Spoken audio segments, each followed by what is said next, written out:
Hello everyone, this is Shankar Pratap Singh and you are watching SPS astrology. दोस्तों, आज का विचार लेते हैं और आज का विचार हमें भेजा है कुलदीप नेगी जी ने और ये लिखते हैं, सर मेरी राशि मकर है और सिंह लगन है जो 8th हाउस में गुरु और बुध के साथ प्लेस्ड है। यानी राशि मकर है, सिंह लगन है जो 8th हाउस में गुरु और बुध के साथ प्लेस्ड है। यानी गुरु और बुध आपके 8th हाउस में है और गुरु आपकी कुंडली में 5th हाउस और 8th हाउस का लॉर्ड है और बुध आपके चार्ट में 2nd हाउस और 11th हाउस का लॉर्ड है।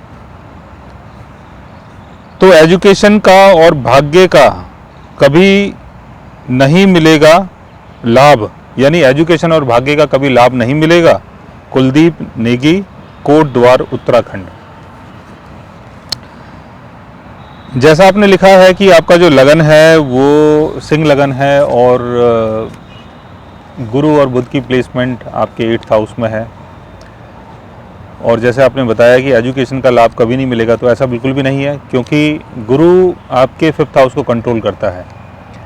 5th हाउस का संबंध अर्ली एजुकेशन से है, यानी जो भी पढ़ाई होती है 10वीं 12वीं तक की जो पढ़ाई होती है वो 5th हाउस से देखी जाती है। और अगर हम हायर एजुकेशन की बात करते हैं तो उसके लिए हमें कुंडली के 9th हाउस को देखना चाहिए। 9th हाउस का संबंध है हायर एजुकेशन से, यानी डिग्री डिप्लोमा कोर्सेज से। और 3rd हाउस जो होता है वो छोटे छोटे कोर्सेज होते हैं जो आप 2 मंथ्स का, 3 मंथ्स का, 4 मंथ्स का जो कोर्स करते हैं उसका संबंध 3rd हाउस से है। तो 5th हाउस का लॉर्ड अगर 8th हाउस में है तो एजुकेशन का बेनिफिट मिलेगा आपको।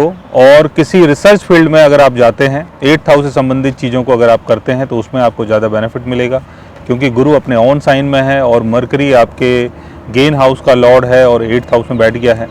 और अगर आप हायर एजुकेशन की बात करते हैं तो उसके लिए आपको 9th हाउस के लॉर्ड की प्लेसमेंट को देखना है। 9th हाउस का लॉर्ड कहाँ पर प्लेस्ड है। 9th हाउस के लॉर्ड की प्लेसमेंट अगर आपके बर्थ चार्ट में अच्छी है तो आपको हायर एजुकेशन का लाभ मिलता है। तो 9th हाउस और 5th हाउस ये दोनों हाउसेस देखे जाते हैं, लेकिन 9th हाउस और 5th हाउस के लॉर्ड्स अगर वीक पोजीशन में हो, क्योंकि आपके बर्थ चार्ट में वीक पोजीशन में नहीं है क्योंकि गुरु अपने ऑन साइन में है। अगर 5th हाउस का लॉर्ड भी है तो गुरु अपने ऑन साइन में है। 5th हाउस और 9th हाउस के लॉर्ड्स अगर वीक पोजीशन में होते हैं और 5th हाउस और 9th हाउस के ऊपर अगर मैलेफिक प्लैनेट्स का अगर एस्पेक्ट होता है या कोई रेट्रोगेट प्लैनेट अगर 5th हाउस में है या 9th हाउस में है, रेट्रोगेशन में है, या कोई प्लैनेट है वो अपने डेबिलिटेशन में है, 5th हाउस में है, 9th हाउस में है, या 5th हाउस या 9th हाउस के लॉर्ड अगर अपने डेबिलिटेशन में होते हैं, रेट्रोगेशन में होते हैं, तब आपको एजुकेशन से बेनिफिट नहीं होता है। लेकिन आपके बर्थ चार्ट में ऐसा नहीं है। बट आपके बर्थ चार्ट में अगर 9th हाउस के लॉर्ड की प्लेसमेंट ठीक नहीं है और मैलेफिक प्लैनेट्स का अगर वहाँ पर एस्पेक्ट पड़ रहा है, 5th हाउस में अगर पड़ रहा है, तब आपको एजुकेशन से ज़्यादा लाभ नहीं होता है। और कई बार ये देखा गया है कि कुछ लोग पढ़ाई लिखाई में तो अव्वल नहीं होते हैं लेकिन बिजनेस में बहुत सक्सेसफुल होते हैं। तो ऐसा ज़रूर नहीं है कि पढ़ाई लिखाई से अगर आपको बेनिफिट नहीं हो रहा है तो जीवन में आपको कभी बेनिफिट नहीं होगा। आप और चीज़ों में ट्राई कर सकते हैं, बिजनेस कर सकते हैं, कोई भी ऐसा काम कर सकते हैं। ऐसे बहुत सारे लोग हैं जो पढ़े लिखे नहीं हैं लेकिन जीवन में बहुत ज़्यादा सक्सेसफुल हैं और पढ़े लिखे लोग उनके पास काम करते हैं। तो कुंडली में ऐसे बहुत सारे योग होते हैं जिसके कारण आपको जीवन में सक्सेस मिलती है। तो बहुत अच्छा क्वेश्चन था कुलदीप जी, और हम उम्मीद करते हैं कि आगे भी आप अपने क्वेश्चंस भेजते रहेंगे ताकि हम उसके ऊपर अच्छी अच्छी वीडियोस बनाते रहें।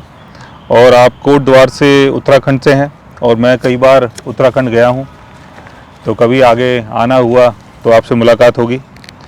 सो गाइज, अगर आप भी जानना चाहते हैं किसी ऐसे योग के बारे में या अपने भाग्य के बारे में तो उसके लिए आप हमारे चैनल को सब्सक्राइब कर सकते हैं। और अगर आप हमसे बात करना चाहें, कंसल्ट करना चाहें, पर्सनली हमसे मिलना चाहें तो आप हमारी वेबसाइट के थ्रू, हमारे ऐप के थ्रू हमसे मिल भी सकते हैं, बात भी कर सकते हैं और गाइज आप हमसे कंसल्ट भी कर सकते हैं। So guys, take care, love you all and good bye.